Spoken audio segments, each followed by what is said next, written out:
You're watching the Three and You Giant Fans podcast brought to you by Scott, Giant Mike, and Cardone.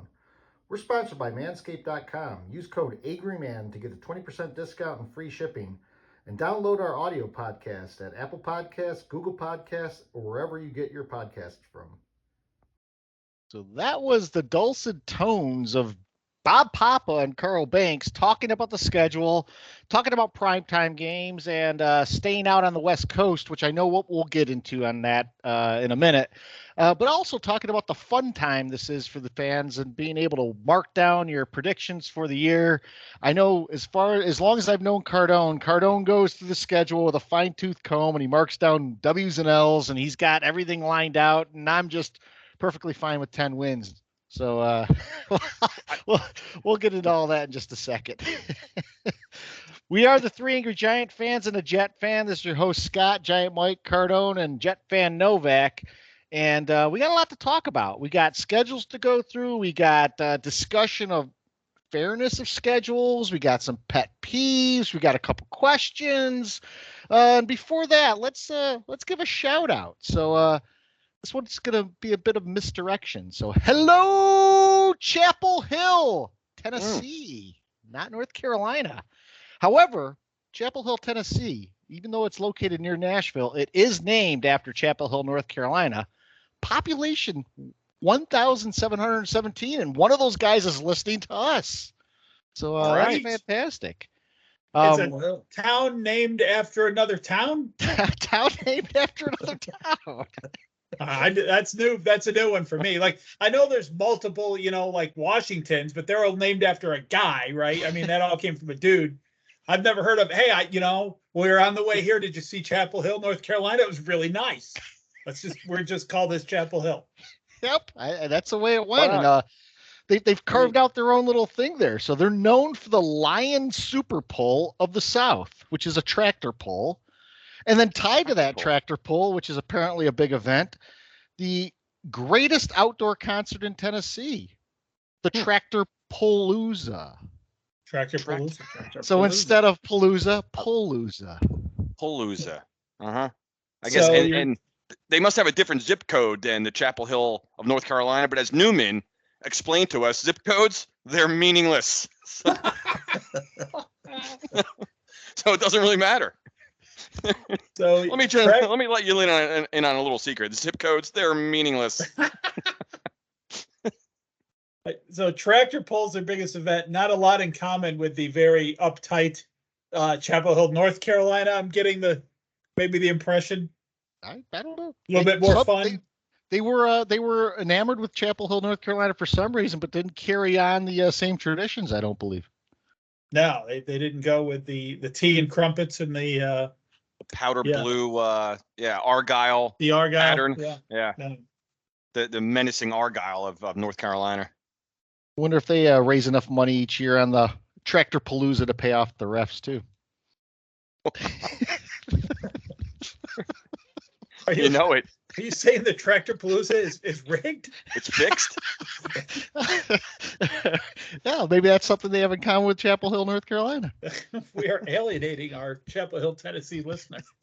He's like, don't you talk about Tractor Palooza. I just love it's Palooza. Actually, I think we're giving it quite a plug, to be honest. You might be right. Totally. I'm curious. I want to watch it this week. I'm curious to check this out now. We might have to road trip Ocho. The Ocho.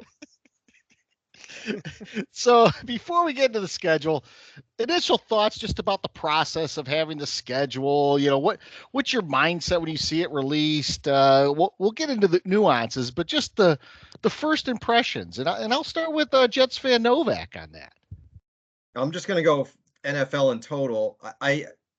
I'm annoyed by how they slowly, it's like a slow drip where they let out the international games and then they let out the Sunday night games and they let out the Thursday night. Just release the damn thing at the same time, right? It was so annoying. And like the international games, we'll get into it later with pet peeves and whatnot.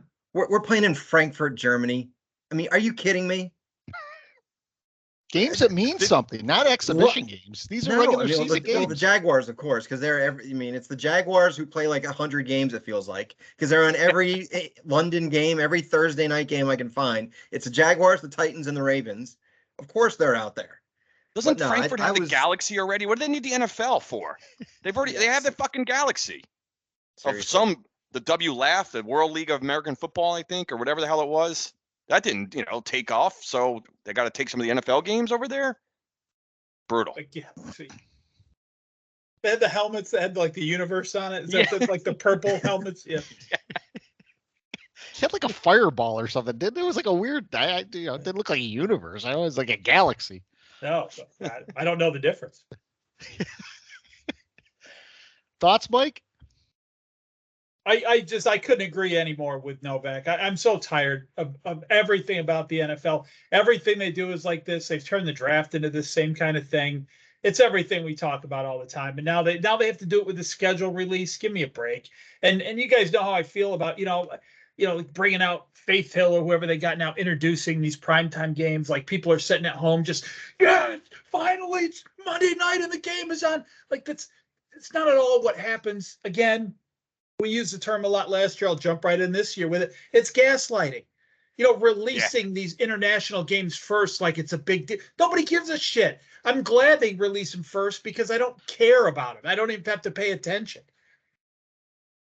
It's become a show just like everything else. The schedule release now. This is what the NFL is part of my pet peeve later, guys. But we know about the draft. Look what they've done to the draft. They're just ratings whores is the NFL. So now they turn the schedule release into the same kind of fiasco that the draft is. The Hall of Fame game is that whole weekend is another it's Hollywood, and to your point, Novak, great point. I was thinking the same thing. Like you have these leaks starting like the week before, and then you have all these rumors. And I want to get into what one particular game about later on when we go through the schedule. But then they have the rumors, and that takes off. That goes viral.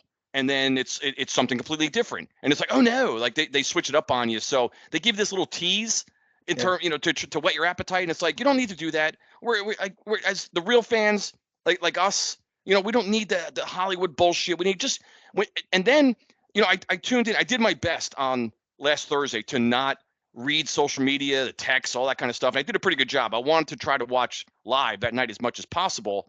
And then, on the NFL Network, Rich Eisen comes on. And he's like, well, all right, we're here for the next 3 hours. I'm like, 3 fucking hours. What do you like? What in the world?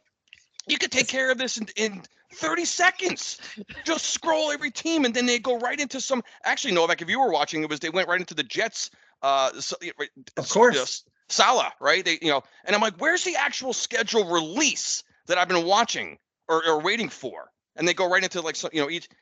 We'll get into it, guys. But that was my first reaction. Scott was just, It's not Selection Sunday.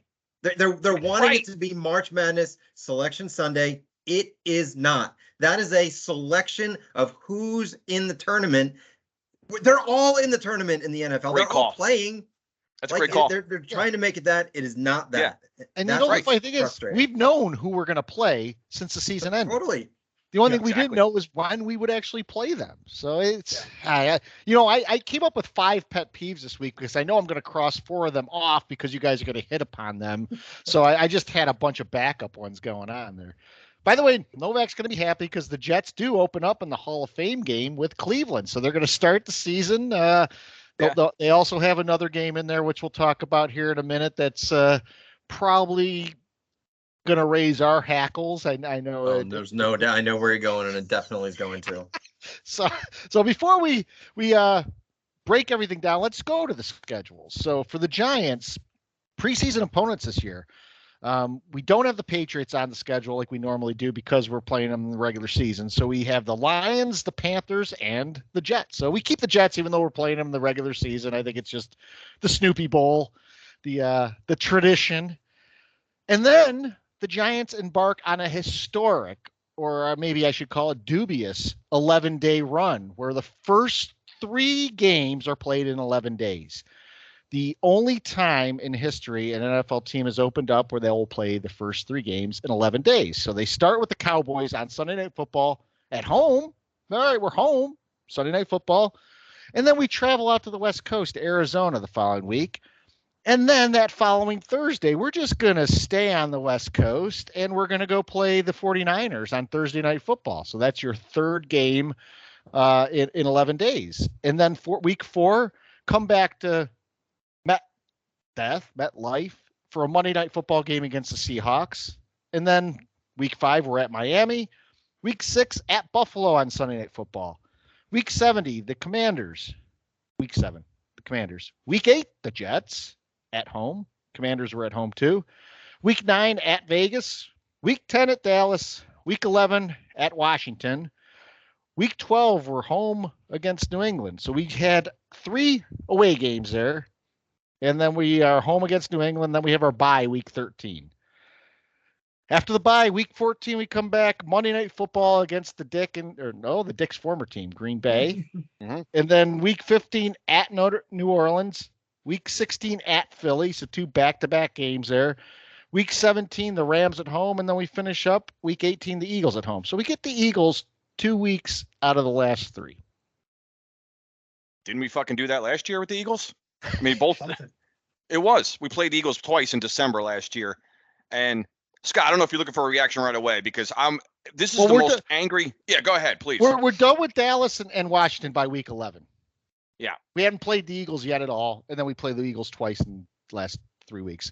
Not to mention that 11-day span. Not to mention that we have 3 away games plucked in there. It's just, it seems like every year we have these anomalies that are going on. And I'm going to talk a little bit about that later. But, yeah, guys, initial reactions before I go to the Jets schedule. This is the most angry I've been with any schedule release that I can remember. I swear, I mean, I don't do this just for our listeners' entertainment. I do this because I'm honestly pissed off about the NFL committee and the schedule makers and these people that are supposed to make this as even as possible. At least isn't that what we're led to believe? I have no idea because when I look at the schedule, and I know we're each going to touch on a couple of these things, but what stands out, okay, Dallas at home on a Monday night, fine. That's a great way to open the season. Division opponent. Sunday night. I'm sorry. Sunday night against Dallas at home. I mean, the only thing there is that the country not sick of fucking Dallas and the Giants playing on week 1? We've been doing that since Eli Manning was in the league, every single year. That's fine. The NFL, again, the ratings whores that they are. So we got Dallas. God forbid we lose that game on opening night, guys, because then we embark. Scott, you just went through the whole schedule, but for those of us who might not have done the math there, 7 of the next 10 games are on the road. Is that now the schedule when it was first released? They made a mistake, right? They said I think it was 7 of the first 10 games were on the road, but there is a block there where 7 of the next 10 games are on the road. That's never been done in NFL history. Is that is the correct fact? Is it not? That is the correct fact. And the only thing that buffers that is we get Arizona and the 49ers. Of course, the 49ers on short rest for whatever reason. I don't know why the NFL even allows this. But we get them on short rest, and both those teams are coming with their quarterbacks injured late in the season, probably won't have healthy guys, throwing at the time. Fine. But here's the thing. So a couple things that I noticed right away. It's and this is hard to avoid at least one, but not 2 of these. So what I don't like also is it's tough to win. First of all, it's tough to win on the road in this league as it is. And then to be the home opener for not one, you expect to be maybe one. You got to play at least one of your first 2 games on the road. But we're the home opener for both Arizona and San Francisco, which is not easy. So the San Francisco game is hard enough. I looked at San Francisco the first 2 weeks. I'm like, well, one of those games has got to be at home, right? We can't be the home opener. No, we are. So we're the home opener for Arizona, and then 4 days later at San Francisco. Now, I had heard somewhere that the Giants were actually, because they have 3 West Coast trips this year, Arizona, San Francisco, and Vegas. We knew that, like you said, Scott. The schedule comes out. You just don't know the dates back in when the season ends. But to be out on the West Coast without even the option to come back home in there is, I think, brutal. I don't know if that's ever been done where a team's been on the West Coast, an East Coast team playing on a Sunday and then following up 4 days later, Thursday. And the other thing I noticed about the road games, guys, every single 9 road games, they're all back-to-backs. There's not a single isolated road game that just stands alone. You have back-to-backs for every fucking road game all year. So it's very difficult to win back-to-back road games. So right there in my head, it's like, well, that's 4 or 5 losses right there. And they have a tough schedule as it is as far as the opponents. So you have at Arizona, at San Francisco, and then at Miami, at Buffalo, which, by the way, on a Sunday night, Buffalo, that's fucking brutal. And then you have a 3-set, Vegas, Dallas, Washington, and then later in the year at New Orleans, at Philly. Every single one of those they're all blocked together. That's brutal. Brutal. Mikey? Yeah, I don't know what else to add to that. I mean, I have a couple of points here, but Cardone, just well said. You said it best. I think God forbid they lose at Dallas. You know what's going to make me mad about this schedule is we're going to be sitting there. You called out the Sunday night, October 15th at Buffalo game. That is going to be a brutal game for the Giants to try to win, right? So we're looking at that point of the season at possibly being like 2-5, and starting out just like and having every fucking media head in the country saying, well, this is what the Giants do. They're not good starters. They always come out of the gate soft. No mention of this schedule, I'm sure, will be ever trotted out there. They'll never say, well, they've had kind of a brutal stretch here. Oh no, it's just they're 1-5, they're 1-6, they're 2 and whatever we are. That'll get just they're just don't play well in the beginning of the season. And so we're at Buffalo, the primetime games, at San Francisco, at Buffalo, the Raiders stink, at Dallas. No, I'm sorry, I'm looking at primetime here. Home against Dallas, at the Niners, home against Seattle, at Buffalo, and then home against Green Bay. 5. Amazingly, we actually have more home primetime games on road. That's the first thing I use. That's a miracle, but the rest of the schedule is just devastating. At least they gave us that. I hate the Rams-Philadelphia end. Of course, that should be number one to me when the NFL's making a schedule. Is these division games, spread them out, get them spread out. You play once early, you play once late. Who knows? Let's just say Saquon Barkley gets hurt week 15. We don't have him for both Philly games. Or anything but Jones. Just name it, Thibodeau, whoever.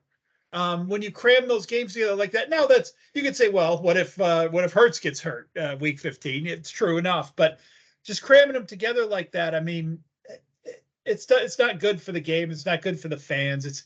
And yes, I'm saying that because I think we'll probably lose both of those, and I hate that right at the end of the year. But I might be given I see no way the Giants come through this schedule with a winning record, and I think they'll be a better team than they were last year. But I don't see us coming out of here as a playoff team. This is a gauntlet. Yeah, I agree. This is weird. This is the new dynamic in NFL with this extra game now. So every year it's going to rotate AFC, NFC with the extra road game. So going into so this is last year was the first year. So the AFC has the extra home game this year. That's fine. It's a whole conference thing. So going into the schedule, okay, I kept thinking, all right, I know we're going to have that extra road game, and it's amazing how it's only one extra game, but it looks like it's 5 extra road games for some reason when you see the schedule, especially when they're all clumped together. So I was worried about that, and then the NFL has to fucking to block them all together with the Giants. Now people can say, well, Cardone, look at the end of the season. You have, a little bit. It gets softer. You got, New Orleans in there. You got Green Bay is supposed to be down. New England is not supposed to be that great. We got Washington in there, and you got the Rams. That's great. You know what? We'll be fucking 2-8 by then, and we're gonna be the season we'll be mailing it in by then.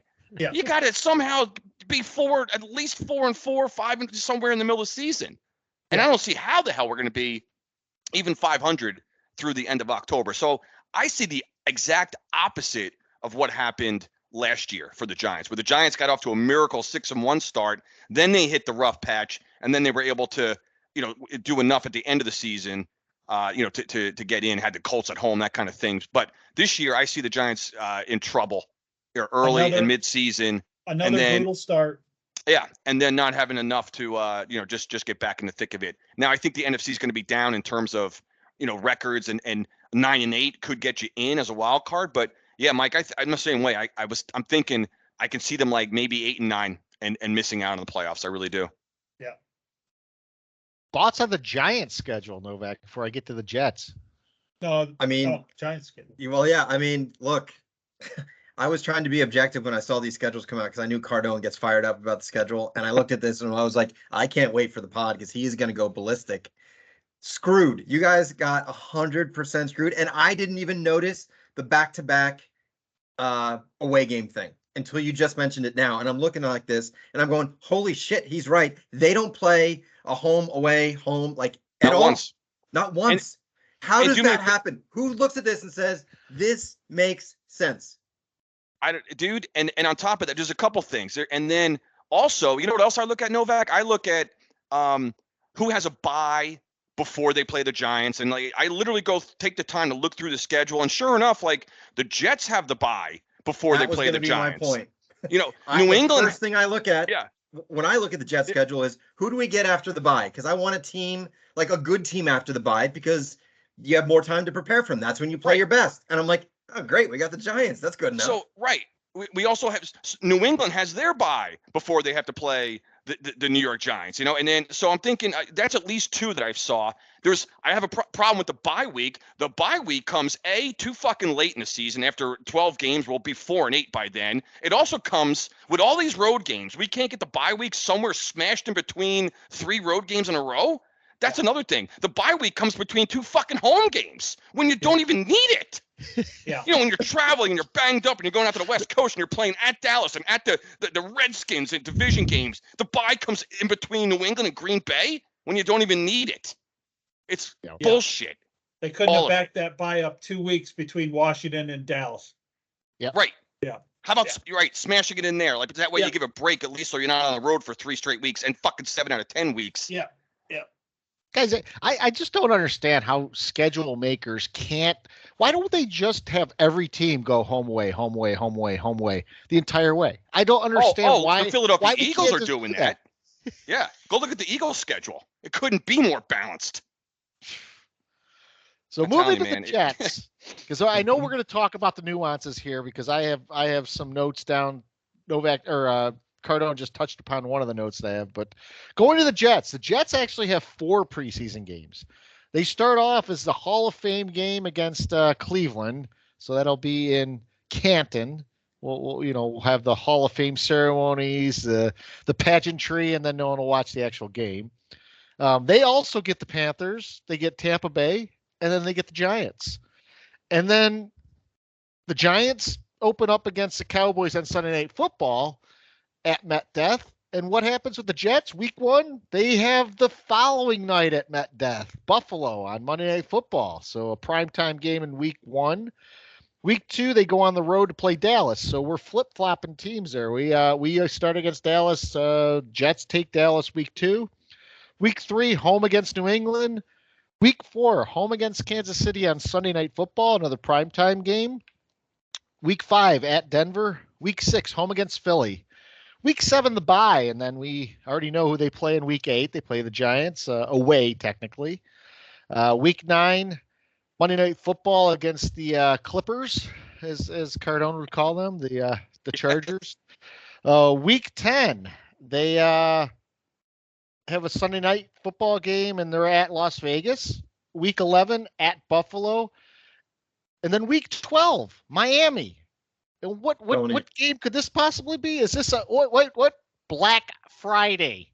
Not a Saturday, not a Sunday, not a Monday. Black Friday. We're playing a Friday football game, boys. Friday game, yeah.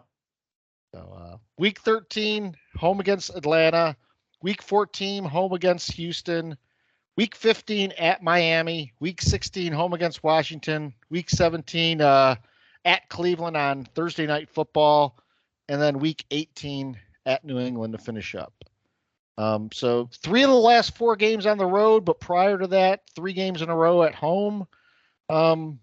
Pretty favorable in terms of rest of the teams that they're playing against. But they also 1, 2, 3, 4, 5, 6. Let's not call them primetime games. 6 special games because the Black Friday game is technically a 3:00 game. Right. Thoughts on the Black Friday game, Novak, first off? Look, don't even start with the Black Friday thing. Black Friday is not a holiday. What, you know what's going to happen, right? there's no other games going on. That little scroll at the bottom for fantasy stats is going to be like 25% off Target housewares, right? It's going to be like, where are we going with this? We're going to have Cyber Monday Night Football. The guys are going to have QR codes on their helmets. Like, it doesn't end. I'm over it. Like the Black Friday. And now I heard the Jets want to be their home game, like the Lions on Thanksgiving, in perpetuity for Black Friday. You got to be fucking kidding me. So Are you I'm not serious, happy about Novak? that. I didn't hear that. So you think The Black Jets and the Friday's gonna be a Bengals thing have from now asked on? to have that be the game. They're trying to trademark and own the Black Friday home football game. Sadly, they're yes. doing? Yes. Jesus Christ. Yeah. Yeah. So The Macy's Day ridiculous. Parade and then the Jet game on Black Friday. Yeah. Black Friday. Give me a break. That's supposed to be the Iron Bowl, the Mud Bowl, the Corn Bowl, whatever they call those bowl games. Rivalry week. That's what Friday after Thanksgiving is. I kind I of don't like know. though there's something fun about Black Friday, horrible shopping day. Then I gotta beat people all day, and then I gotta come home and watch the fucking Jets play. It's like there's something that just works there. That's fair. Hey, Novak, I tell you, I wouldn't mind trading places with your game though, because there was all these rumors circulating about the Eagles playing at MetDeath against the Giants on Black Friday, and I was getting kind of excited about that, and then all of a sudden, the next day it's announced that, oh no, we're at the Eagles on Christmas Day, and the Dick gets the home game against on Black Friday. Listen, I'm not Black Friday. I think it's brutal. I think the whole day of I'm not pining for the game itself, but just the idea that, well, wait a minute, how does that happen where you get these rumors right up until the day the schedule's released and all of a sudden it gets switched? I feel like the Giants got fucked again on that one, because now all of a sudden, instead of getting the Eagles at home on Black Friday, we're at them on Christmas Day. I hate it. I feel like these rumors that happened, this is the first year of that, right? That seems so transparent and contrived to me. That is the NFL leaking thing. I mean, that is get people fired up and talking. That is so transparent. Hey, I fell for it. Remember the last podcast? I said Giants Jets week 1. Yes. Yeah. Sunday Night Football. September 11th. And instead, the Jets get the Bills on week 1. This is what I'm not happy about, the Aaron Rodgers factor. If Aaron Rodgers is not on the Jets, they're not getting the Bills on Monday Night Football week 1. That's a good point. Not happening. That's a good point. Well, and I don't want the Bills on week 1 when that is our rival to actually win the division, right? When we're just learning how to play. Rodgers isn't going to play in the preseason. We got to get the Bills in week 1. Give me the Texans on week 1. Yeah. I don't want the fucking Bills. Well, it's true. That's a good point. We each have division rivals at home week 1 on Sunday and Monday night. So kind of interesting way to start the season. Totally. And I look at the schedule, and like I told you guys, you look meaningful games in December, right? So I'm not unhappy with the schedule like you guys deserve to be, because if they can get to 6-5 going into December, they've got the Falcons, Texans, Dolphins, Commandos, the Browns, and the Patriots.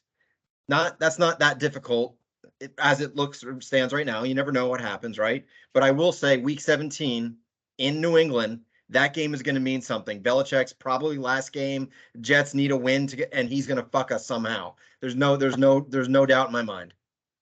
Hey, I will tell you this. This year is a good year to have Novak on the pod, because for this season, with all of the NFC East teams playing the AFC East teams, there's a mutual interest in having our teams knock off our division rivals. Yeah, and a lot of the games. Yeah. I'm a big Jet fan week 2. I'm a big Jet fan basically whenever they play anyone from the East. So one other team schedule I want to call to attention to, and it's just because it how we compare it and contrast it to what the Giants were handed, right? So the NFL darling Dallas Cowboys. Do you guys happen to notice how their West Coast trip got handled by the schedulers? I did not. So they're at Arizona, and that's their first one, and then they come home for New England, which in my opinion, New England might be one of the worst teams in the league this year. So I think in the bottom half, and then they go at San Francisco, at Los Angeles. So they get to stay out on the West Coast, and then follow that right up with the bye. That's how you take care of a team on a West Coast trip. And technically, Dallas to the West Coast is like us. Isn't going as to Green far Bay. as New York, right? It's not as big a pain. I mean, they're already halfway there. But yeah, that if you're looking to take care of a team on a West Coast trip, 3 out of 4. The one where you go back home is a little bit of a cupcake game, and then after that grueling portion of the schedule for Dallas, you give them a week off. So here's another one, Mike. Obviously, I look at our division opponents' schedules as well, and we know we all play the same teams except for there's only the different games as far as what place you finished in your division or in other divisions, right? So you're playing the same opponents essentially. The Eagles, I looked early on, so we're gonna start maybe 2-5 or something like that. Look how I'll just give you the first few games for the Eagles, they at New England, Minnesota at home on a Thursday night, at Tampa, Washington at home, at the Rams. I mean, those are 5 winnable games right out of the And they really do go home away, home away, home away. Oh, they're home away. Now they have, because of the 9 games. Don't forget. So they're we're playing NFC playing it, but they certainly avoided 3 in a row, and only 2 times so they have back-to-back road games. Everything else home and away, home and away. Somehow they actually managed to have 2 different times where they have back-to-back home games in a 8 game. It's bullshit. It's just bullshit. Yeah, well, Dallas got the same treatment where they only had two instances of back-to-back road games, and they're way far apart on the schedule, just like Phillies. And it's I don't know. I think I said it when we were pre-gaming tonight. Is that I don't know why this sort of stuff happens to the Giants. I have a feeling it's because the Giants don't complain. The Giants don't lobby for things. I mean, this Dallas schedule. I mean, I think they get a pretty preferable schedule every year. But when I'm looking at the Dallas schedule, Jerry Jones or someone from the Dallas organization, and I've heard this before, is in their ear trying to dictate when they play certain weeks, who they play on Thanksgiving. They're constantly in the face of the NFL. And you know what? Kudos to them if they're doing that and if it moves the needle. It certainly appears that it does because they get taken care of. I mean, I can't imagine Dallas getting a schedule looking anything like the Giants schedule. It's unfathomable. Yeah, and again, Dallas, with all these road games, again, they have 2 separate blocks with back-to-back road games. That's normal for any year. So what the Giants are dealing with is unprecedented. I can't believe they don't have just the fact that the Giants don't have a single isolated home and away, just a single road game somewhere. That's going to be the death of them this year. I'm telling you, all these it's going to be. It is. The opponents are hard enough, and then the way the schedule has set up at Buffalo on a Sunday night. Get the fuck out of here. How are you supposed to win that game? The NFL is doing this to themselves by having so many games now overseas, by having so many primetime games, adding extra days that are primetime. The Bills, one of the Jets' rivals, the Bills actually have to play in London. And when they come back, they don't have a bye. It used to be just standard. If you played in London, you come back, you got a bye week. Yep, that's right. The Bills go to London and tally-ho, you're on the East Coast, you get to play the next week. Yeah. Don't the Jags? So to Novak's point, the Jags have 2. They stay the Jags, in London. Don't they have 2 back-to-back London games? They stay out there. They're staying out there. Yeah. The Jags. The Jags. No one cares about them. They're setting Jacksonville up to be the London Jaguars. Yeah, they are. They're going to move them. We can see right through it. Then what? You're absolutely right. What about Duval? London? Is that what they're going to do? Wait, where's the Duval chant? Novak, I don't know if you noticed this. Looking at these other schedules, the Bills do not have back-to-back road games this year ever. Sounds about right. Are you serious? The only time they have a back-to-back road game, they've got a sandwich around a bye. Huh. That's Buffalo? Yep. Jeez. I'm going to kill somebody. I really am. I'm not a big fan. I don't know if you guys know who Warren Sharp is, but Warren Sharp breaks a lot of things down in the NFL. And he has called this schedule, not just the Giants schedule, not any particular team, the entire NFL schedule he's called historically unfair. There are 95 games played where one team has more rest than the opponent. Now, when you break that down, the Giants actually play 6 games where the other team has more rest. And the Giants are the only NFC East team with that situation. There's 8 teams total that are living that. And last year there was 1. And here's another breakdown. The Kansas City Chiefs play 6 games in a row against teams that have more rest than them.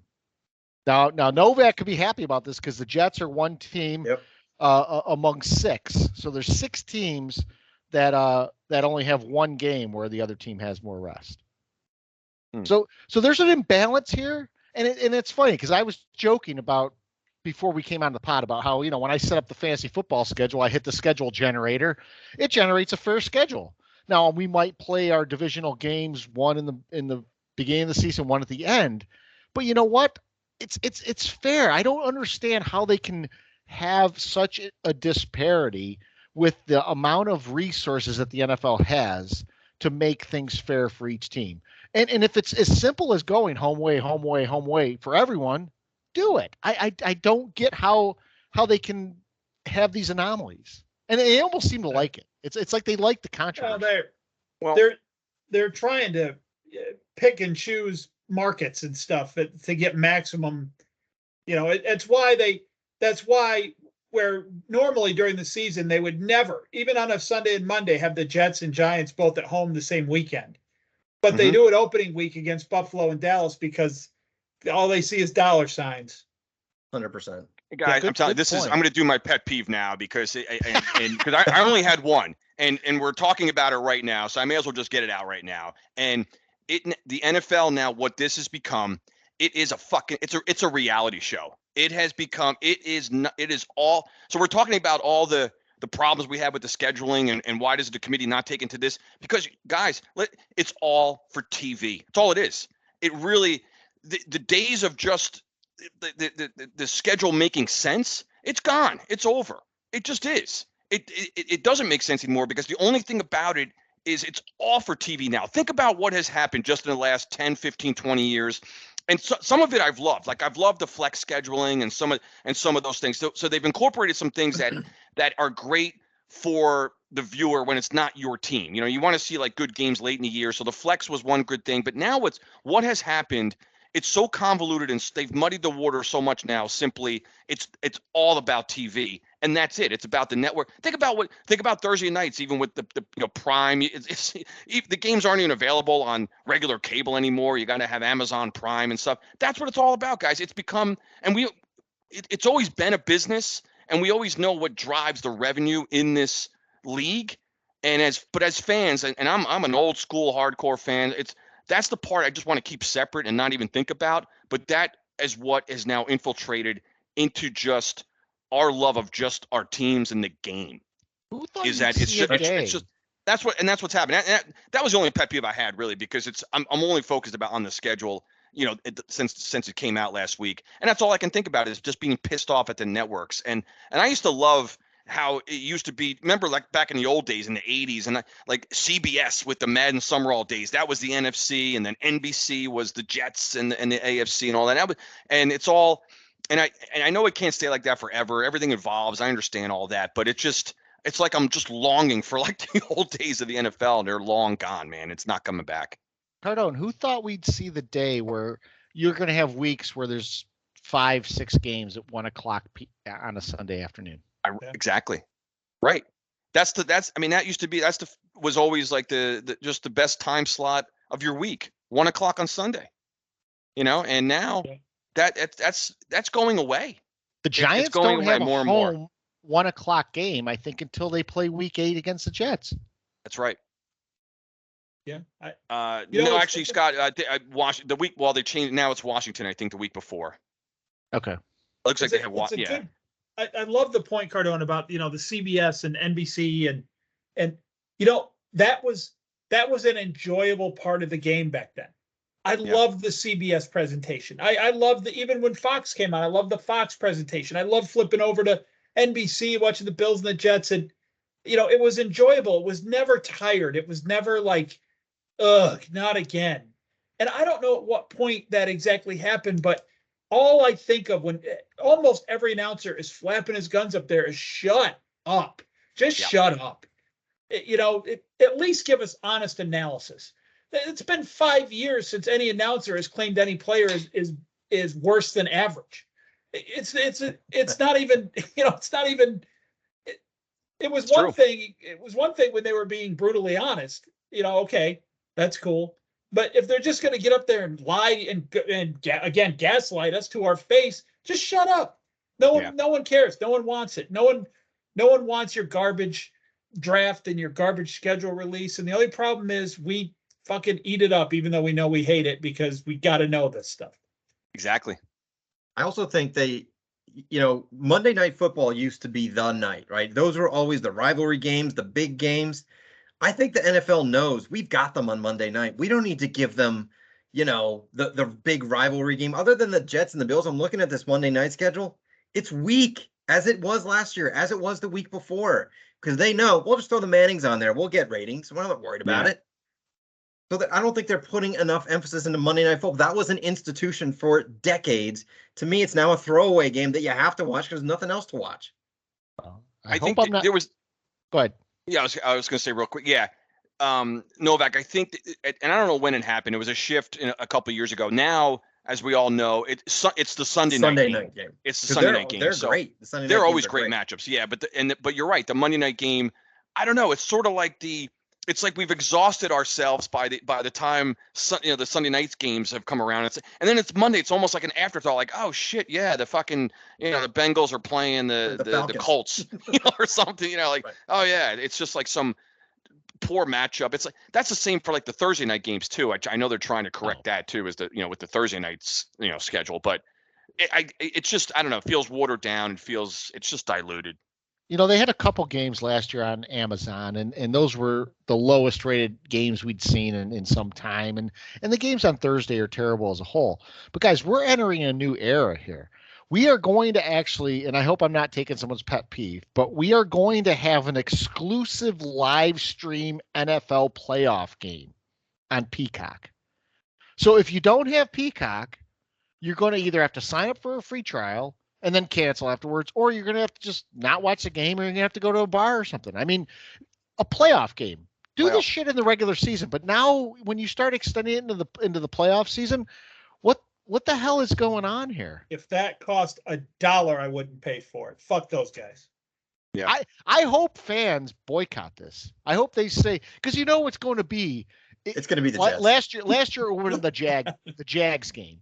In the playoffs, it would have been the Jag. What was it? The Jags. Is it that first? Is it the first Saturday game or whatever? Scott, that was an awesome game. It turned out to be an awesome game. But it's going to be that. It's not going to be a team people care about. If the Dick makes the playoffs, he's not going to be on. That's true. You're right. They're not going to put him on that. You're right. That's a good point. Yeah. Oh, the Jets are in the play. I mean, I look. Looking at the Jets schedule again, Novak, you got to be pretty excited, man. I'm not upset. Well, I wouldn't be. I counted the Giant game as just like a non-travel / kind of home game, and so including that, you're home, you're in Met Death 6 of the first 8 weeks games, not counting the bye. In previous years when we played the Jets, I look at that as a home game, whether I'm the away team or not. I want to be the away team because you're technically at home. Yeah, right. And then you got that 3-game stretch starting, Black Friday. Miami, Atlanta, and Houston, all at home, and then you throw in the Commanders, in there, and then Cleveland. Yeah, you guys are in good shape, man. The end of the year looks good. I mean, as of now, how do we know how these teams are going to be? No, of course we don't. But like I said, the first thing I do, I look at the schedule. What's my December games? If I can get to December playing meaningful games and the schedule is decent, which it is, that's when you make a run. That's when you get hot and you go into the playoffs. Yeah. And I wouldn't know about this because it's been 13 fucking years. But what I did used to think about that. Right on. Yeah, ours is favorable too. Again, yeah. All right. Like, we're no experts at this either. What do we know? You know what's amazing? One thing I did think about, I was barking about it with my brother during the week. I'm like, just barking. I'm like, the Giants we've been waiting 6 years for a winning season. Just they make the playoffs, and we got to get a schedule like this after 1 year making the playoffs. Can't we just get back to back? Just I don't know. The first thing that entered my head when I saw the schedule and I started going down and I saw all the little freaking @ signs and how grouped they were and then realizing the games and kind of as my head started to wrap around how awful this was. But the first thing that came to my mind is why? Why do I now have to bitch about this? I'm sure everyone's like, Giants fans are just huge whiners. And I know we kind of have that reputation anyway. But come on, like, just, like, come on, why? Why can't this just be a schedule and you get it and you look at it and you go, okay, whatever. This stretch sucks. This stretch is pretty good. I hate that we close at Philly. Okay, not bad. Why can't it just be that? Scott, when can you get the referee's schedule so you can break that down? Yes, need that as always. Don't laugh. That soon is going to be an ESPN show. The official reveal. Referee schedule 2024. Yeah. Mm-hmm. Make that a release show. We'll be here for the next 3 hours. Break it down. 3 hours. But, the hype happens all over the place. When the San Antonio Spurs won the lottery last night, everyone's like, "Oh, they're historically set up to get the most hype player ever coming out of college or whatever you're going to call it." But no, that's not true. LeBron James was the most historically hyped player. We saw the ESPN used to run high school games of his. Yeah. This is a whole, we'll probably get into this as the season goes on, and this might be a pet peeve for later, and it's not just sports either. This is, I don't know what shifted in the world to make this happen, but we live in a time of gigantic recency bias, huge recency bias. Yep. And people are making, decisions like, there's something that just happened recently, and I wasn't prepared to talk about this, so it's going to sound stupid, but where it was like, it wasn't this, but it was like a jersey retirement for somebody, and you just had the feeling that you're like, in 10 years, no one's going to know who this dude was. Yeah. It's like, come on. That's so many franchise, and like I said, outside of sports too, but I'm not prepared to talk on that. So.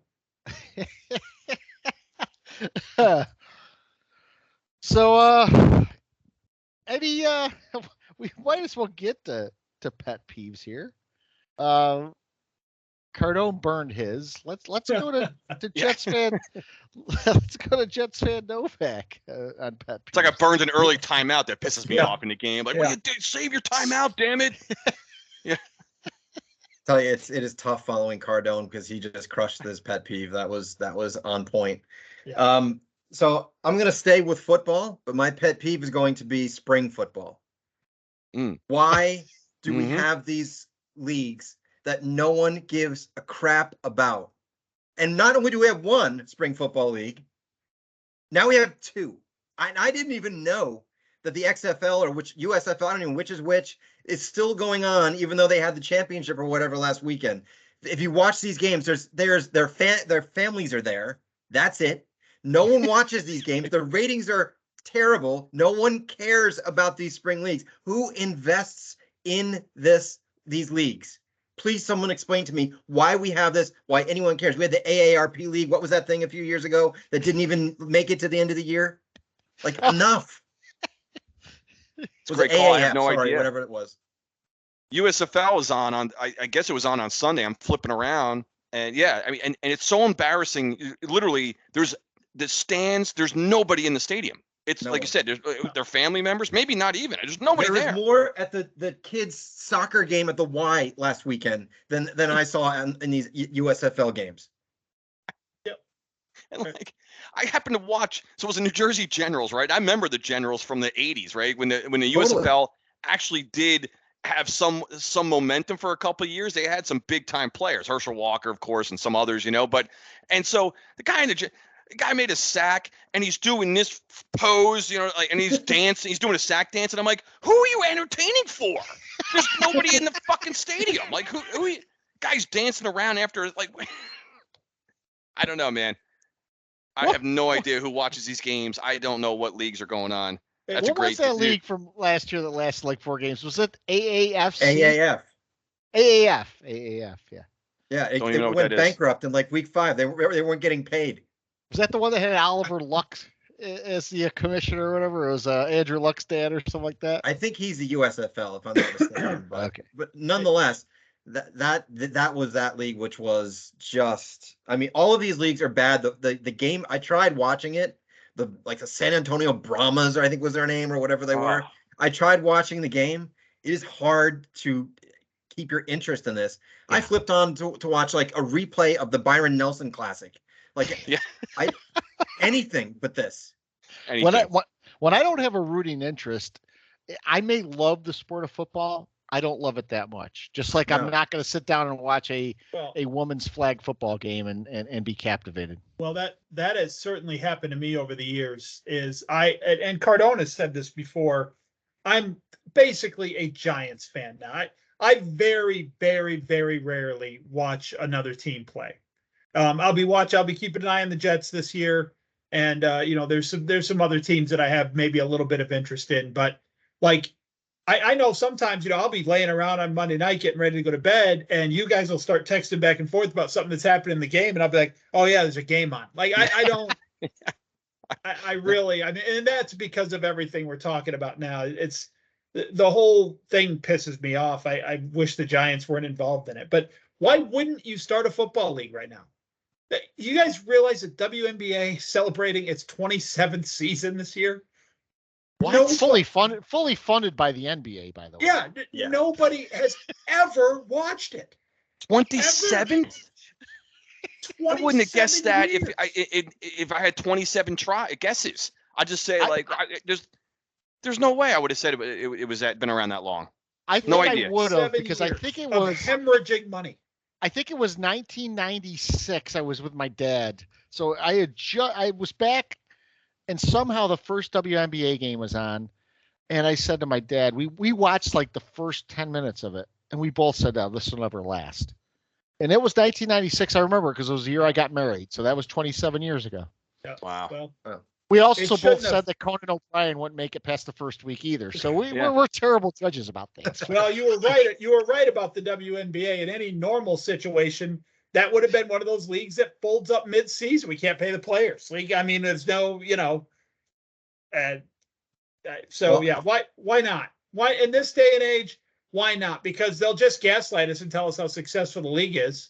It doesn't matter. It doesn't have to be actually successful. Yeah. The only thing they could do, and I did think about this, if there was a way to have like a developmental league that was attached to a team, Mike would be there watching the Giants developmental program, trying to break down potential special teams players. Yeah. Undrafted free agents, practice squad guys. That I might watch to see, this guy might can contribute on the big stage. Who knows? Like minor leagues, maybe. Yep. But if it's not attached to the NFL, no one gives a crap. Just stop. Yep. That's a good point. That actually is a good tie into a story I have. So I'm in the grocery store the other day, and for those that don't know, Graham Gano lives in my neighborhood, and I'm talking with the produce guy in Harris Teeter, Joe, who is a Giants fan. I don't think he's a listener of the pod, but he does post on some of the Giants boards. And all of a sudden he nods towards the front door. We look, and there's Graham Gano with a kid in tow, walking, throwing carrots in his cart, just pushing it down the aisle. And you look at this guy and you're saying to yourself, this guy is perhaps the most successful kicker right now. Maybe Justin Tucker is, but top 5 in his profession. And the guy's schlepping around doing groceries on a Saturday morning.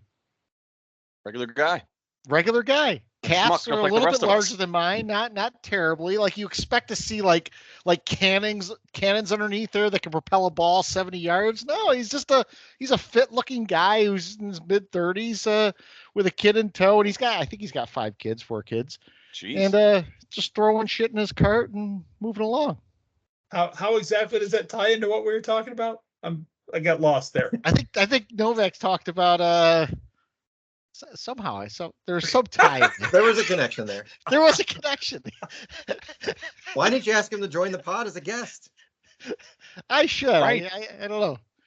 He gave me the cold shoulder one time when I saw him after he kicked the 63-yard field goal against the Giants to beat them when he was with the Panthers. And I saw him like the next day in Starbucks, and I was like, hey, you couldn't have missed that kick or something. And the guy shot me like daggers through my heart. Like, what the fuck are you talking about there, little man? Why would I miss that kick? which was wholly undeserved to begin with, but that's another story because Cam Newton spiked the ball on 4th down. That's a more friendly encounter. Yeah, he did spike the ball on 4th down. That was awesome. I was gonna say that was a more friendly encounter. I'm going back to season 1 now. I think when I told that story when I was in Teeter and I had my Giant jersey on, probably like about a half hour before 1 o'clock start, and that little 10-year-old kid in a Packer jersey comes up to me. He's like, "You guys suck." I look around like, you little bastard. Who's like, I'm being heckled by a 10-year-old. I'm like, where's your parents? Whose kid is this? We weren't even playing in Green Bay that year. You guys suck. I'm like, didn't we beat your ass didn't Eli Manning beat your ass last year? You and Favre, little punk. That's because you guys ask sometimes, like, you guys religiously wear your colors like out of, when we go out to watch games. And a lot of times, like, you always like, Cardone, how come you don't wear like your jersey and stuff like that? Like, I don't. A lot of times, you guys notice, you watch a lot of games with me, I won't advertise my Giant fandom a lot of times, and it's for that reason where, like, I don't want that guy coming up to me and like, so what do you think of Daniel Jones? I'm like, I don't like right now. I just want to fucking watch the game with my buddies here. Just get the hell out of it. Get away from me. So you You're invite more apt that. to show up with a App State shirt on than anything else lately. That's right. Because nobody can say a bad word about App State. I have found that out. Nope. Right, Oh, Novak? I mean, App State is just Absolutely. loved by all. You can't say I cannot. I actually get it mistaken for Army sometimes. Like, is that an Army hat? I'm like, no, Army. App State. Pete Navy. What are you talking about? Yeah. I collect hats. So I have a closet full of hats from schools I have no affiliation with. I do not like, I just like the hat, or sometimes I'll trade one with a buddy, So I've got like Virginia Tech, Tennessee. I got hats that don't mean a thing to me. So sometimes I'll grab them on the way out the door and wear them. You can't do that in a college town like Charlotte. I'll be at the grocery store and someone comes up, they're like, we got screwed last night, buddy. I'm like, what? You ever forget which one you're wearing, Mike? Yes, like, I had yeah. Virginia Tech. What did they play last night? Oh, that baseball. Oh, yeah, okay, yeah. I'm the same way. I collect hats, especially in places that don't have like pro teams or things that I follow. So one time I was out in Utah and I had a BYU hat. So I wear it every now and then. Matter of fact, this is timely because last week I was wearing it and all of a sudden someone comes up and goes, Cougars! Yeah. And I think I just walked right by the guy. I didn't say a fucking word. Yeah. I had no idea what the hell he was Who's he talking to? Yeah. Right. Yeah. I've had the same thing happen. Someone's, wahoo wah. What's wrong with that guy? Later I get, I got a Virginia hat on. I'm like, oh. It's dangerous. I'm telling you. So I got to figure out, going through the preseason schedule, whether it's the Lions, the Panthers, or the Jets, which team I talk about us having to rest starters for. Hopefully, Please let it be the Jets. What is our please. most critical preseason game? Critical preseason. Why is the preseason schedule not listed? Am I not seeing it? Have I not found it? The Giants preseason schedule? Where is it? I'm looking on play the Pro Lions, Football Panthers, and Reference. Jets. Okay, where are the dates? I'm looking on right now. I gotta find another. August 12, 19, Okay. 26. I don't know why the hell I'm on ESPN. I didn't. Not showing it. They're only showing the regular. All right. So, Mike, pet peeves? I don't really have a pet peeve, but what I did was I kind of since we're headed into a new season and the schedule got me all sideways, I wrote down some things like, okay, if I were the commissioner of football tomorrow, like what are the first things right off? Like I'm going to say, all right, day one, guys, here's what we're doing. So these are all over the place, but these are just some notes I made. So first thing I do is I get rid of illegal contact and defensive holding. I'm just going to roll them in with PI, and then that's the level that the egregiousness has to be at.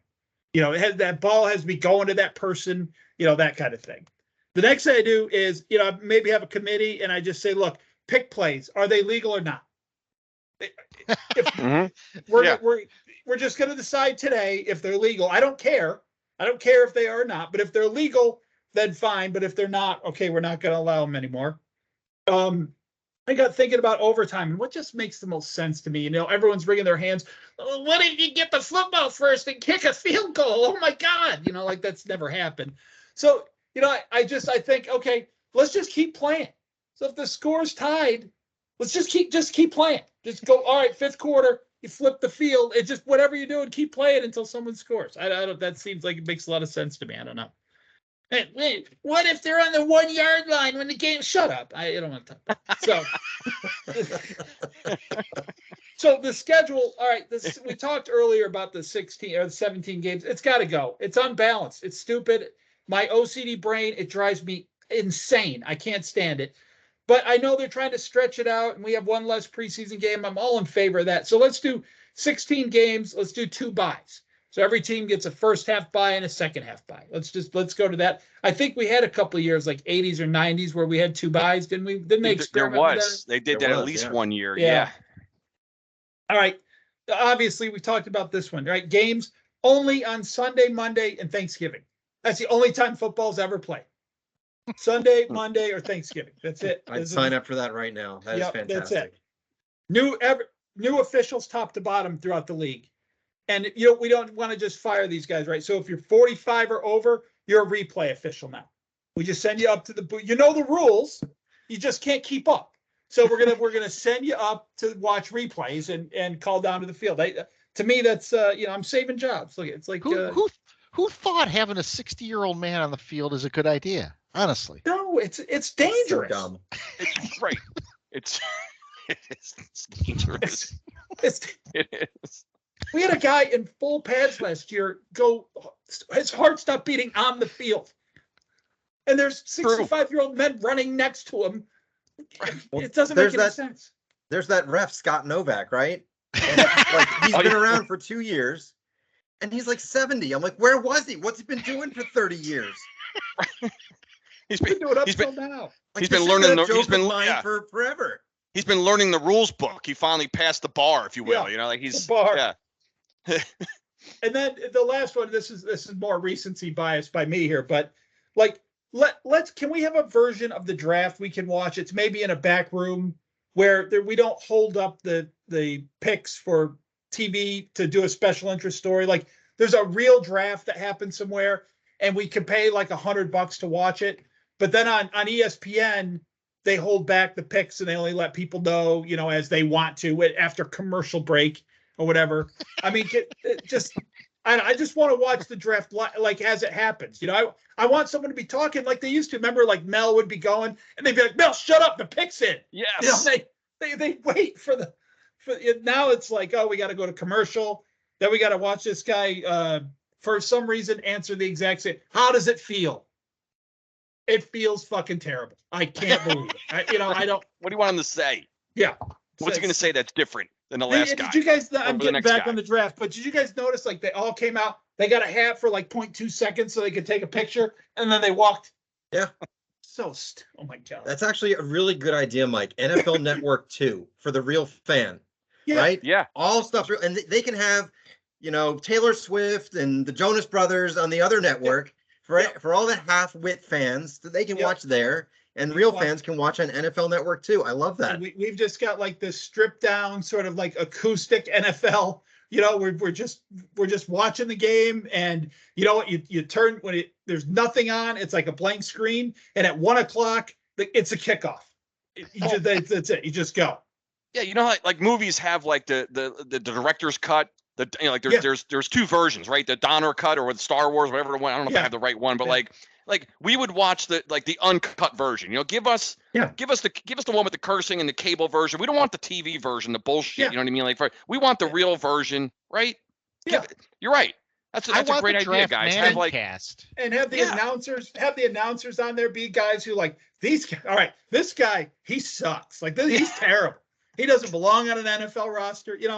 I want to hear Peyton Manning talk about how when they go to the room, my head wouldn't fit in that hat. What the hell are they doing?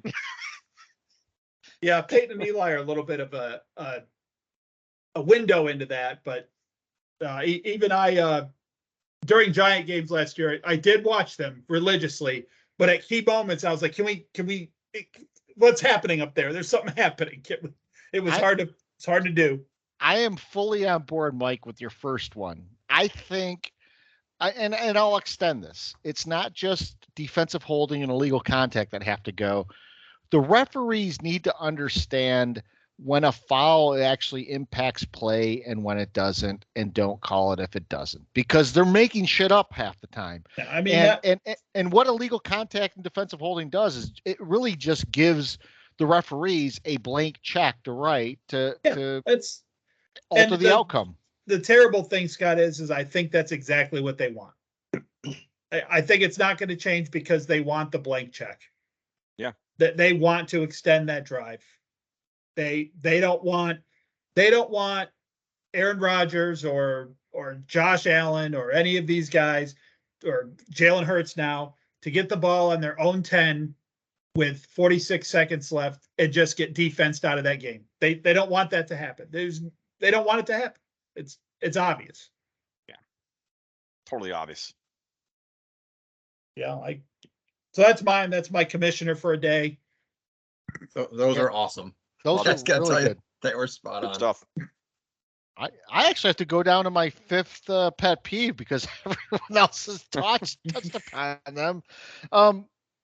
There's a lot of emphasis now on turf and fields and the choice of what's going on. And what the NFL does, and they've been great at this, they've obscured any kind of talk, like baseball got caught up in this with McGuire and Clemens and A-Rod and those guys. The NFL has expertly sidestepped the whole kind of concept of PEDs. And how they do this is it's very good. Like now it's not a matter of fact that the bodies are too large for the frames of these skeletons that the players have. It's the field conditions. So, we're going to swap out this turf for regular grass. And then 3 years later, we're going to go back to turf because, there's still injuries and this happens and that happens. And you guys know, as Giant fans, Barkley tore an ACL in Chicago, which is natural grass. Mm-hmm. There's not just lower leg injuries on turf. The Giants had a lot of injuries last year. The Jets play on that same field. The Jets did not have so many injuries compared to the Giants. It's not a turf issue. It's that these guys are too big for their bodies so that the torque on their joints and everything else is out of whack and everything else. But the NFL doesn't want you to think like that because if you do, you might make the connection that, holy shit, why do we have 370-pound linemen that can run 4.2 40s? Exactly. Yeah, guys that big should not be that fast. It shouldn't be possible. No. And I'm not saying that there's anything wrong with looking at turf and stuff like that. What I'm saying is that the NFL has done an expert job in sidestepping the idea that 90% of their players are on some sort of PEDs, which we all know is the case. Yeah. Scott, that's awesome. And the NFL are masters of doing what you just said. They are masters of deception and misdirection. And they've been doing it for years. And you're right. They change something and then they do this and the sports media goes, yay. And then 2 years later, everything's back to the way it was before. And nobody notices a thing. It's what they do. It's their MO. It's their game. You watched the regular season last year. The amount of concussions was out of control. It was someone looked the wrong way and they were put in the protocol. You get to the playoffs, there wasn't one until Josh Johnson was walking backwards. Yeah. Seriously. Great point. There was not one. You're telling me that when it's harder hitting, it's more aggressive in the playoffs, there wasn't one concussion until Josh Johnson when even the slightest fan would know something was not right with that guy. Right. Yeah. It's a master of deception. And just like COVID, same thing. All of a sudden, the playoffs came around. No one got COVID. Yeah. Yep. Yeah. That's another great point, Novak, is the whole idea that the NFL is all behind player safety. And then they do things like extend the season an extra week, or they, we watch Patrick Mahomes out there, and he's clearly not concussed. He's just woozy from a hit. He's fine starting the second half, and we've seen this time and again in the playoffs. I just don't want to see him playing with those Jetson helmets on. Those practice ones, those big black things. Please don't get to that where you got to play with those things. That just might do it for me. Those are brutal. Yeah, I would have to cash in my fan card if that happens. I might just retire. I'd be done. So we do have a question, and it seems like we attract a lot of Cowboy fans here. So this one is not from Bry Peacock as a Cowboy. It's from Chris Coons, who is saying, who will have closer losses to the Cowboys, the Giants or the Jets? And I actually think it's going to be the Giants simply because we play them twice. So we have twice the crack at them. We might beat them once, but that's just my take. Novak, I'll let you handle this. I'm going to agree with you only because you do play them twice, and he's clearly just throwing shade at the Jets and the Giants, which is fine. Yeah. I appreciate that. We can, embrace that. But yeah, you guys play them twice. I mean, I think the Jets are going to get rolled by the Bills in week 1. I think they'll come out, play well in week 2 against the Cowboys. So I think they have a good chance of beating the Cowboys, in my opinion, even though it's in Dallas, because I do think they'll get rolled in week 1. And I don't see them losing their first 2 games. I could be wrong, but that would be heartbreaking if they started the year 0-2 with the Dick at the quarterback position. Oof. Yeah, that would be tough. That would be tough. You got to get a win in Dallas. Base. Yeah, then he addresses your fan base and tells everyone to chill out, right? Isn't that the relax. next move? Yeah, relax. Relax. Relax. Go to a dark room, meditate. He was already when he was doing that, he must have already been doing the dark retreat or whatever the hell back then, because that guy was on something, man, during that interview. He wasn't spelling it out. He's like RELAX, relax. He didn't say it's all good. It's all good. Everything's fine. Something like that. Everything's okay. okay. To get to work. I can't. Novak, you got to root for the Dick. This is crazy, man. It's. Yeah. I love him. I can't wait. Bring it. Hey, it's definitely again, it's reality TV, right? It's theater. Yep. I'll say this about that question. I think the Cowboys are going 1-2 in their 3 games against the Met Death residents. Mm. That'd be good, Fair to man. say who's going to win the 1 game? Yeah. No, who Cowboys are going to beat? Oh, okay. Yeah. I think the Cowboys are going 1-2. They're going to get beat twice. Who are they? I will beat not then? say. Okay, you're not going to divulge that yet.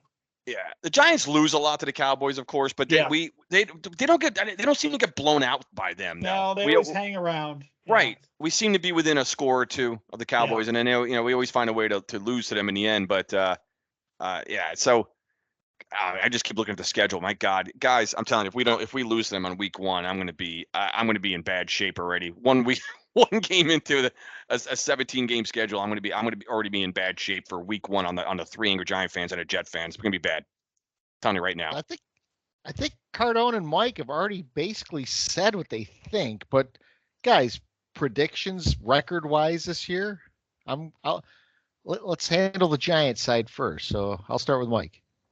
I have 7-10. Oof. 7-10. And I think I think they're a better team than last year. I think they'll be better all the way around. I think Dable will be better. I think our roster's better. I think we did catch a couple breaks last year with the schedule and in some games individually. But at any normal year, I'd say we come back and win 2 to 3 more games than we won last year. But to me, the schedule is terrible. The teams we play and when we play them, and who wants Dallas early? We all know Dallas folds week 14, no matter what their record is. So why can't we have Dallas week 17 and 15? No, we get Philly. Right. I hate everything about this schedule. I don't see. It's hard to see, like any year you look at a team has a playoff run or a good year. It doesn't necessarily have to be at the end, like Novak was saying earlier. They get on a run at some point and they rip off some back-to-back wins to buff their schedule. I don't see a run in this schedule. There's no run in there. Yeah, there's just rough patches all the way through. Yeah. I mean, I kind of gave my win total earlier. I guess I'll stick with it. But yeah, look at, you're right, Mike. You just made a lot of good points in just terms of, just how difficult this schedule really is. But the Giants are on the upswing still. I think that, I have them at 8 and 9 and missing the. I don't know exactly which games are going to be the wins in there, because every year you win a couple games you weren't expecting to, and then you lose a couple that you're, so I'm not going to go, obviously game by game here, guys, but I have the Giants, like you said, as a better team than last year, because it's another year of Dable, another year of Daniel Jones and his progression and all those things that we saw and we liked last year. I liked the draft. I liked the offseason moves, but it just comes in a year where the team got better and then the schedule's just too difficult to overcome. I think where the areas that they improved. I have them at 8 and 9, missing the playoffs. I am going to disagree with you guys a bit here. I always am a little bit more optimistic when the season starts, but with Dable, what I really liked is that they did overcome adversity last year, and they persevered. They won a number of road games. And when I look at their early schedule, the Cowboy game, it's going to be a tough game. Do they win that one? I don't know. Like Mike said, Cowboys always start out strong. But then, as bad as that West Coast swing is with Arizona and 49ers, we get two teams with their quarterbacks coming off of major injuries to start the year. So we probably aren't going to face Kyler Murray. We probably aren't going to face, the top quarterback. Well, I guess it'll be Trey Lance, but either way, he was hurt last year too. And then we come home, we get the Seahawks, who are a different team on the road. Mm-hmm. I do chalk up, the Buffalo game as a loss on Sunday Night Football, but then we have the Commanders after that. Jets game to me is a toss-up. We play at Vegas, which I think could be a win. I go through and a lot of times I think it's just common nature. I used to always give the Giants 10 wins, and I see 10-7 here anyway. So I'd like to say 10-6, but I'd get rooted out for not taking into account that 17th game. We know what you mean. Why don't you go 10-6-1? I could go 10-6-1. I could be like the Commodores went 8-8-1 and had a fully 500 record last year. But it's just one of those things where I look at this and if we got to have some early season wins, so we have to start that first stretch of 6 games 3-3, or then I'm with you guys and I'm like, oh no, we're in a heap of trouble. If we're 3-3 after 6 games, I'll change my opinion. I would be thrilled right now at 3-3 after 6 games. Yeah, because 4 of those are on the road. At Miami is not going to be a picnic. So yeah, I would take 3-3 with with that start there, because then you have 2 home games coming up after that. So yeah, it's it could go a couple different ways here, guys. But yeah, I still see. We won a lot of close games last year. I just have a bad feeling that some of those close games are going to go the other way. Yeah, I mean, I've got us through week 8. I've got us at 2-6 after the game to the Jets. So we're 2-6 in my mind, and then we've got the three road games. Bam, bam, bam, and I think that is probably the. Yep. It's a gauntlet. Novak, from a Jets perspective, where do you see the Jets fleshing out this year? You have unbridled optimism moving from Zach Wilson to the Dick. I have to. I have the Jets at 6-5 going into. How I said it multiple times on the pod already. 6-5 going into December. I think they'll rip off 4 or 5 wins. They'll get to 10-6, and I think they're going to go into that New England game in Week 17. That game's going to be flexed, and it's a win and in game for the Jets, and the Patriots have nothing to play for. And I'm going to have to play Belichick on a Sunday night game to get in the playoffs. Do I think they're going to win that game? I don't know. I mean, that's my luck is what's going to happen. A game we should win. They'll be 4-13 or whatever they're 4-12, and they're going to have to win that game. And Belichick's going to find a way to beat them. I think the Jets are going to end up 10-7. See, if the Giants are 10-6 in the NFC, they might be a 2 seed. The Jets at 10-6 in the AFC might be out of the playoffs. Yeah, that's true. I agree. No, I'm going to say 11. I say 11-6. They're going to go 11-6. They're going to be in the playoffs for the first time in 13 years. Break that string. I love that. I love the pick. I haven't gone down game by game, but that's what that schedule feels like to me. And I love that specific ending because I can see it. I can totally see, and the rumors flying around, right, about Belichick retiring at the end. Oh, that's just, yeah. Question to me is, what happens if Rodgers breaks a clavicle in Week 4? 2-15. I mean, the dreaded clavicle. I mean, God, Zach Wilson, give me a break. You guys got anything else? don't. Nope. No. Hit us up at angry_3 on Twitter.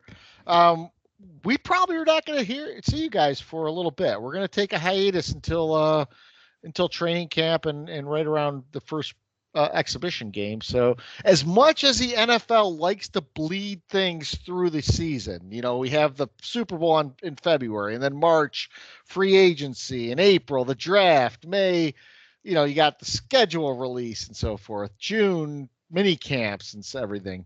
July starts, the end of July, I guess, is when camp starts in August. So they like to keep things moving throughout the season. But Three Angry Giant fans are going to be gone until the start of exhibition. So like having the Jets perspective here, like hearing the schedules. Like I said, we're all Jet fans this year because of the way that they play the NFC East. Play a lot of NFC Yeah. East. Yep. I apologize Good. to our It'll be fun. fans for any sound quality issues I had. I just realized I never put my headphones on. Actually, you sound fine. Yeah, you sound fine. Good. Sounds good. Yeah. Good. Yeah. The one thing I didn't get to mention is a pet peeve. That won't have another chance to use it, so might as well throw it out. Was is there a less meaningless thing right now that people throw around than the Giants have the number 4 strength of schedule for next year? Is there strength of schedule? Yeah. Considering the entire NFC East is in the top 10, no. Yeah.